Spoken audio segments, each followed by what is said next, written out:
Well, we made it. Following the string of lighthouses along the coast of Michigan and taking US 31 up along the lake, we made it. I'm being pulled by a dog. We made it to the Great Mackinac Bridge. 57. No, construction began in 1954 and traffic opened November 1st, 1957. Annual vehicle crossings are around 5 million. It's 5 miles in length, and the main spar 3,800 feet tall.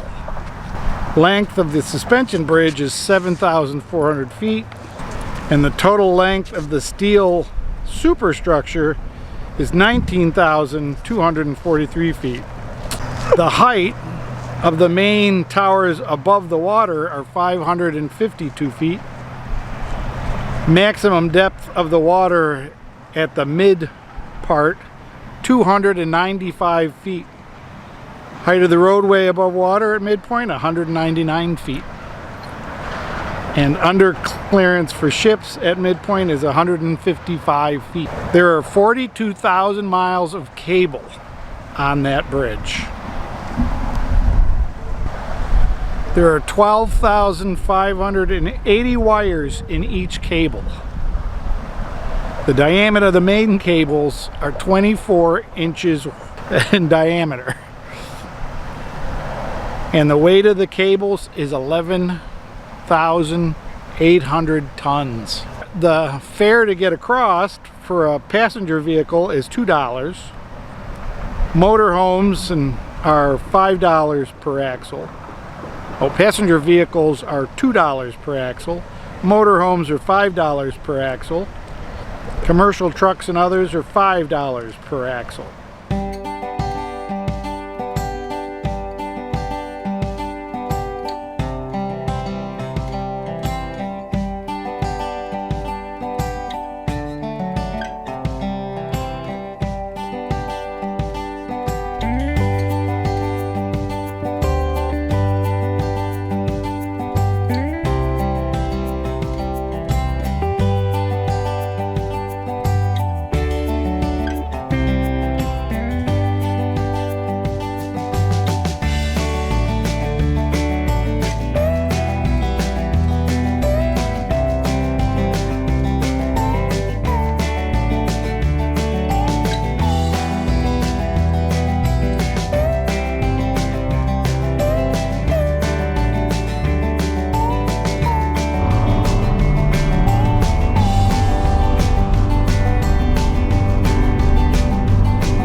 We are camped, set up. This is a neat little campground. It's one tiny road along another road and along the river, or along the lake. So it ought to be fun. We'll show you the campground in a minute. Right now, we're gonna cut out and go to the Soo Locks and see if we can see any big boats coming through the Soo Locks. Okay, stay tuned. We'll be there in less than a minute. Watch. Well, the locks at the moment seem to be empty and there's no boats coming in from either direction. This bridge to Canada is pretty impressive though. 2 great big arches over the falls and over the locks. They're building a new lock.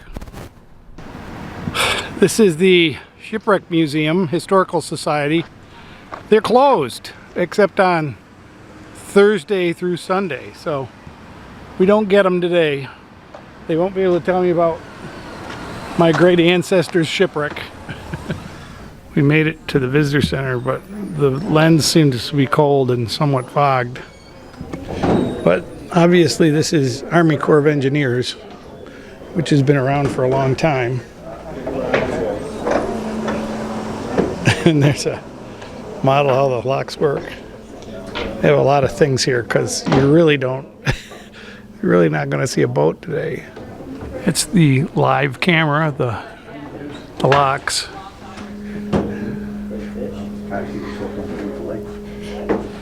Out here we have an observation platform that's 3 levels tall, which is pretty neat.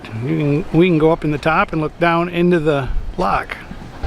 That's the Canal Master's tower. It's just like a airport tower. He can see the boats come in and open the locks and change the water up and down and all that. Open the doors. And here's the estimated sailing times from here to the different places. The Mackinac Bridge is 7 hours. Copper Harbor 15. Thunder Bay 17. Chicago 29 hours. Wow. And the Soo locks, I guess, are for Lake Superior into Huron and Michigan.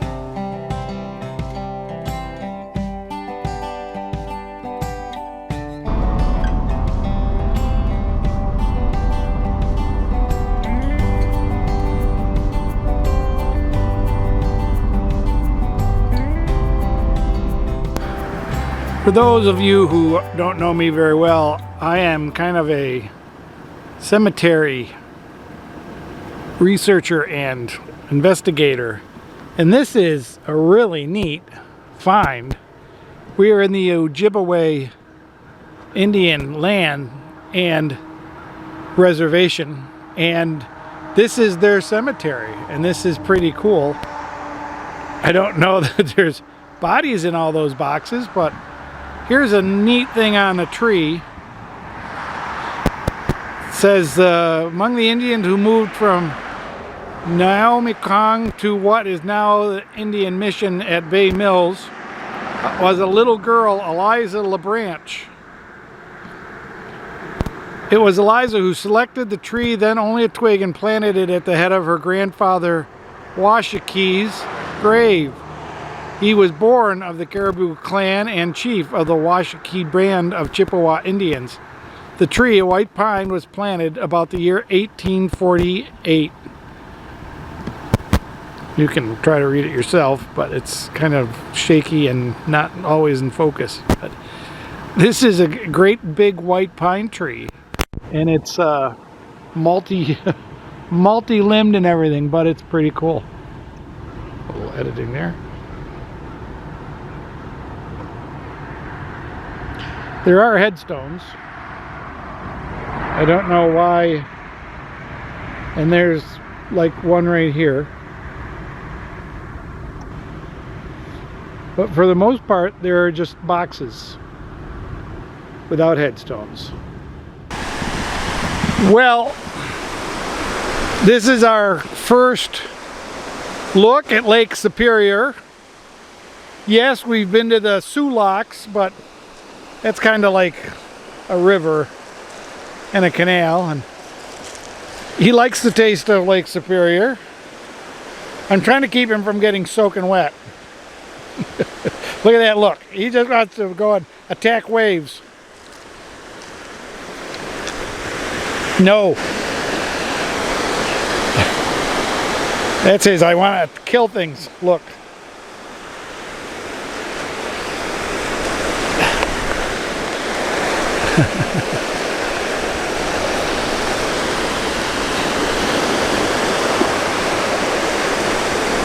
Come on, get in here.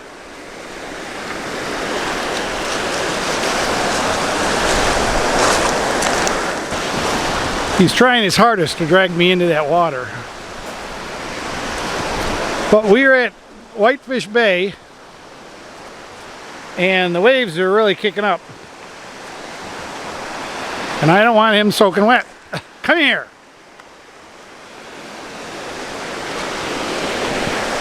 He's done in the water. But there's one of the Whitefish Bay lighthouses. I think there's about 4 or 5 of them on the bay corners and edges and middles. Too early to get the actual light flashing, of course. It's only 4 o'clock, I think. And there's an island right there. You can see that. I don't know if I really got this. My battery went dead. So here's the lighthouse. And it's the light's not on, of course, because it's daytime. And we're not going to stay here till it comes on. And I don't know if we'd see it from down here. But pretty neat. 1870, this lighthouse. This lighthouse has this really nice boardwalk around near the beach, and you can get down on the beach like we did. And this goes all the way around the lighthouse and then comes in on the back here. This is really nice. This is what it looks like in front of the lighthouse. Out over the water. Bayview Campground. It's a cheap little campground. It's got vault toilets and a hand pump water source. So hopefully the water is good, because we're 100 feet from the purest lake in the whole United States. So we're gonna take you through on a little tour of the campground, site by site. I don't know how many sites there are here. Okay, site 1, campground host. Great big beautiful site. Site 2, a nice short site, but they've got a nice camper in there. Site 3 goes way up in the back. Site 7 has all that room along the beach, and that's Slim Potato Head's site. So I'm in his little green truck. Here is the water spigot, and you definitely have to pump it, and it just comes out in a flood. Okay, site 8, nice long site like mine, up back in the woods. 9's right across the street, and again, great big site, but it's really a lot of room past the camper.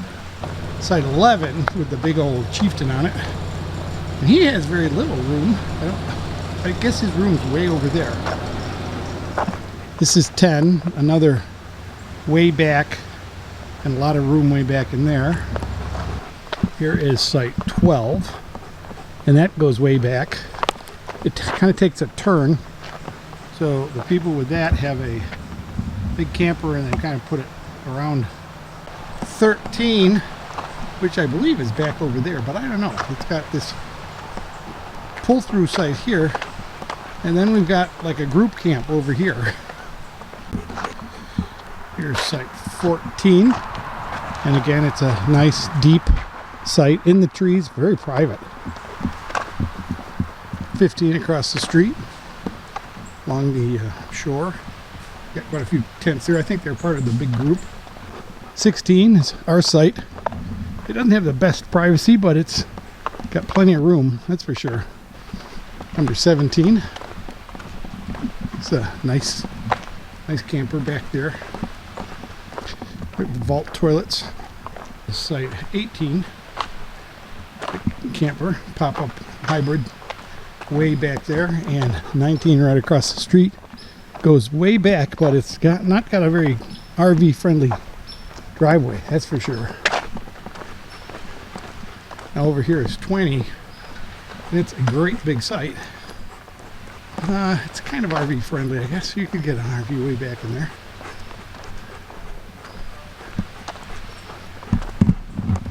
Site 21, and that's a nice big site, nice deep.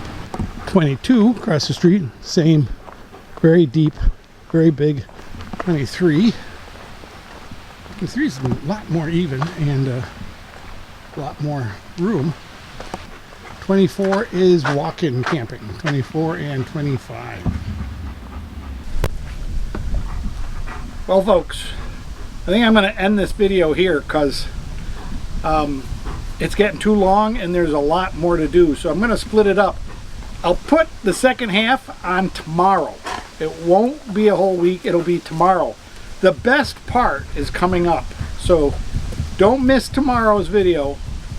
We'll see you there. thanks for watching. Give me a thumbs up if you like this much.